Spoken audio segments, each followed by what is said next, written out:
সবাই তাহলে বুঝলেন তো, আমি কিন্তু বৌমা ষষ্ঠী করবই। তোমার এই জেদের জন্য বরফির যদি কোনো ক্ষতি হয় তুমি নিজেকে ক্ষমা করতে পারবে? ওমা কিছু করুন না, এরপর তো টুবান আমার বাপের বাড়িও যাবে না। ট্র্যাডিশন ভাঙা আমি পছন্দ করি না।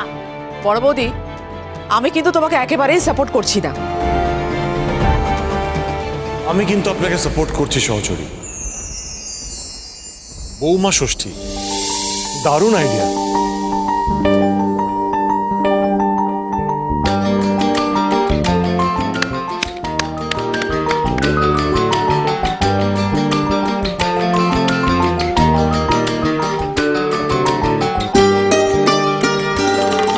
আমি সাপোর্ট করছি না।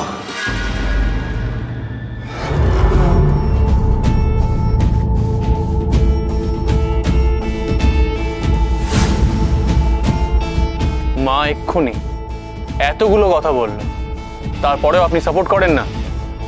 না, করছি না, কারণ বরফি আমার বৌমা নয়।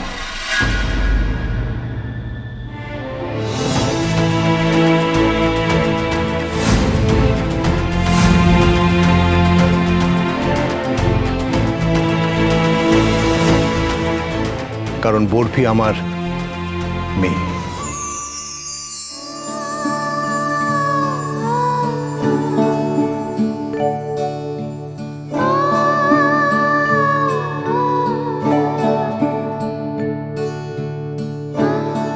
আজকের দিনে সবাই তাদের সন্তানের জন্য মা ষষ্ঠীর কাছে আশীর্বাদ চায়, মঙ্গল কামনা করে।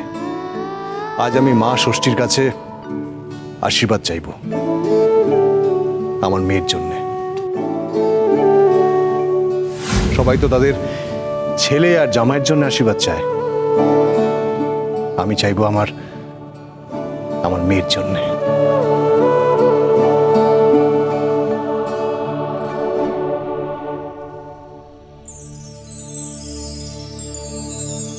তুমি তুমি সত্যি আমাকে মেয়ে বললে? তুমি, আমার বিশ্বাস হচ্ছে না তুমি আমাকে সবার সামনে নিজের মেয়ে বললে।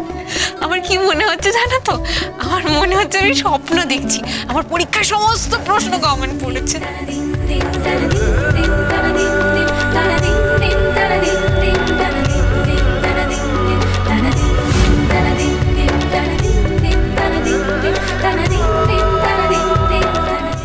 কাঁদছিস কেন বুকামে?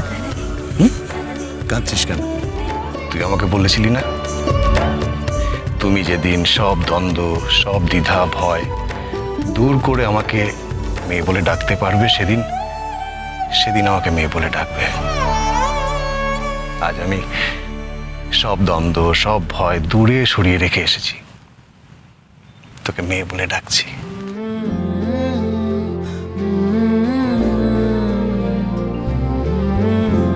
আমি তোর কাছ থেকে অনেক কিছু শিখেছি রে বরফি।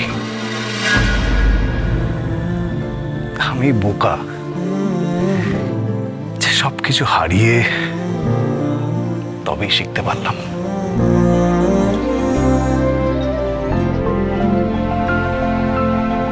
আমি তোর কাছে ঋণী বরফি, আর সেই ঋণ আমি কোনোদিনও শোধ করতে পারবো না রে।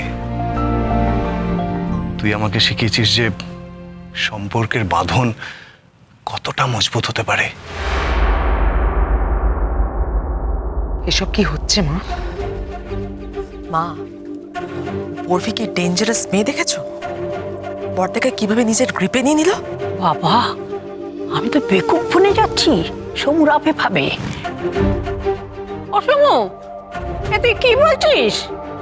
ওই মেয়ে বাড়িতে আসার পর থেকেই তো বড় বৌমার পাখা গজালো।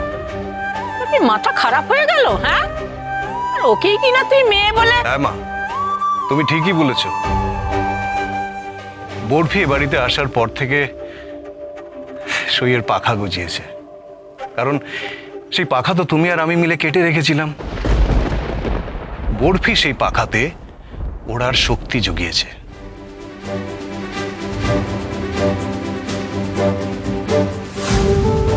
আমি অনেক কিছু শিখেছি মা বরফির কাছ থেকে, অনেক কিছু।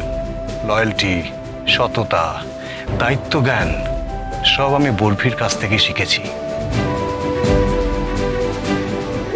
একজন মানুষকে দেওয়া কথা রাখার জন্য কত দূর অবধি যাওয়া যেতে পারে, একজনের হাত কত শক্ত করে ধরে রাখা যেতে পারে, সেটা আমি তোর কাছ থেকে শিখেছি বলবি। আর এবাড়ির অনেকেরই হয়তো কোনো একটা সময় মনে হয়েছে যে হ্যাঁ, এভাবেও তো বাঁচা যায়। এই যে বরফি যেমন জীবনটাকে ঘুড়ির মতো উড়িয়ে দিতে জানে, লাটাইয়ে টান পড়লো কি পড়লো না তার তোয়াক্কা করে না, এই মুহূর্তটাকে বাঁচতে চায়, তাই না?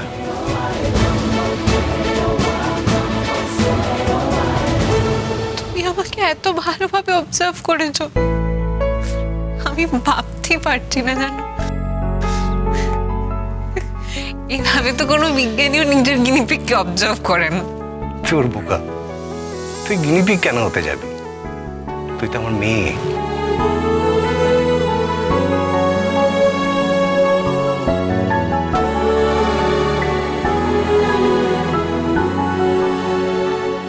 দাদা, এটা আপনি কি করছেন দাদা? আপনি কি ভুলে গেছেন যে ও টিপুকে কিভাবে জোর করে বিয়ে করেছিল? ভাগ্যিস ও জোর করে টিপুকে বিয়েটা করেছিল, না হলে আমার টিপু কি পেত এমন একজন বন্ধু, এমন একজন সহধর্মিণী?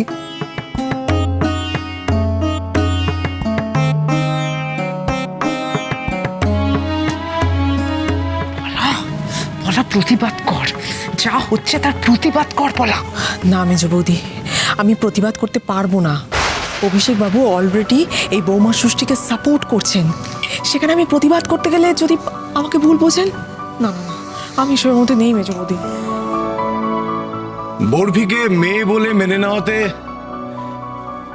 কারোর কি কোনো বক্তব্য আছে? আমার বক্তব্য আছে। না, তুই তো বরফিকে মেয়ে বলে মেনে নিলি আর কি, কিন্তু এখন প্রশ্ন হলো যে বরফি তোকে কি নামে ডাকবে? মানে অসুরজি বলবে নাকি বাবা বলে ডাকবে?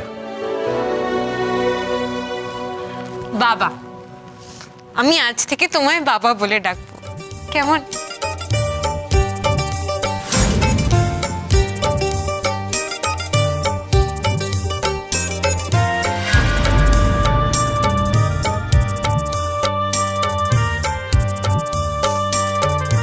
আমি গর্বিত বোধ করি, আমি গর্বিত বোধ করি এই মেয়েটাকে মেয়ে হিসেবে পেয়ে। মানে আমি জোর গলায় সবাইকে বলতে পারি যে আমি ভালোবাসতে শিখেছি আমার এই হাঁটুর বসি মেয়ের থেকে।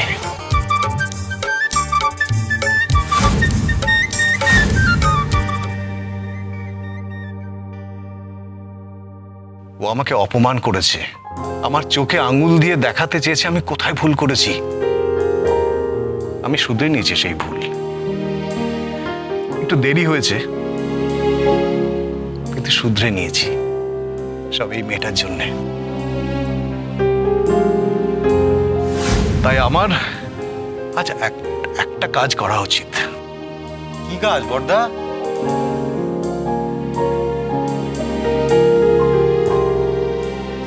কি করছো বাবা, কি করছো তুমি?